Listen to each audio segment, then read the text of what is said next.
Today we are going to discuss the domain bacteria, and we'll also briefly discuss how it is different from the domains archaea and eukarya. The world of microbes that we can't see with our naked eyes has a lot to uncover. These organisms too have their structures and shapes. Ever wondered what these tiny tots look like? Ever wondered how the bacteria are responsible for the yummylicious yogurt? No? Let's find out. Let's talk in detail about domain bacteria. Bacteria, also known as eubacteria, true bacteria, are commonly occurring single-celled prokaryotes that are devoid of the nucleus, membrane-bound cell organelles such as mitochondria, Golgi bodies, etc. Due to the unavailability of the nucleus, bacteria's genetic material freely floats in the cytoplasm. The bacterial cytoplasm is covered by internal membrane layers, followed by a stiff cell wall made of peptidoglycans. This stiff cell wall is enveloped by a polysaccharide layer, called the capsule. A very thin hair-like structure called flagellum is used by a bacterium for its locomotion. Another hair-like structure called pilus helps the bacteria to adhere to different surfaces. Here the image illustrates a typical bacterium. Based on their shapes, bacteria are characterized into 4 types, namely coccus, spherical-shaped, bacillus, rod-shaped, vibrio, kidney-shaped, and spirillum, spiral-shaped.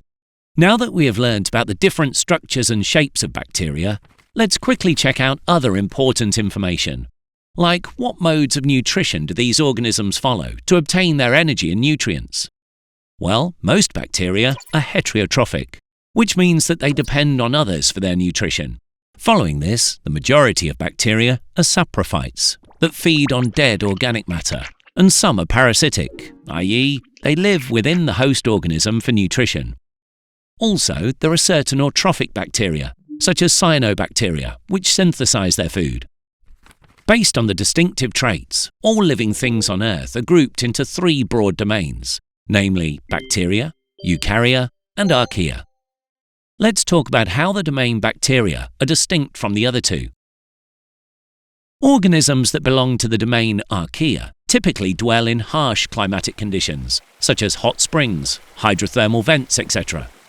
Also, their cell walls are devoid of peptidoglycans, while bacteria are found anywhere including the oceans, soil, hot springs, etc., and have a cell wall composed of peptidoglycan.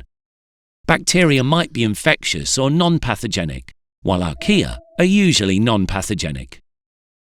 Unlike bacteria, the 3rd domain, i.e. eukarya, consists of high-order complex organisms, aka the eukaryotes, like humans, plants, animals, etc., which consists of membrane-bound organelles and a well-defined nucleus. Now, let's discuss an important question that might be confusing. Are bacteria the only microorganisms that are single-celled and prokaryotes? Well, the answer is no, because archaea are also single-celled prokaryotic organisms. Please note that earlier, archaea were too classified as bacteria, but later, studies were conducted which concluded that archaea are different from bacteria.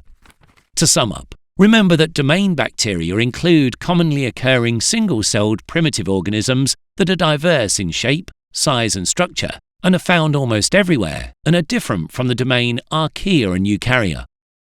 Thanks for watching. I hope the video was helpful to you.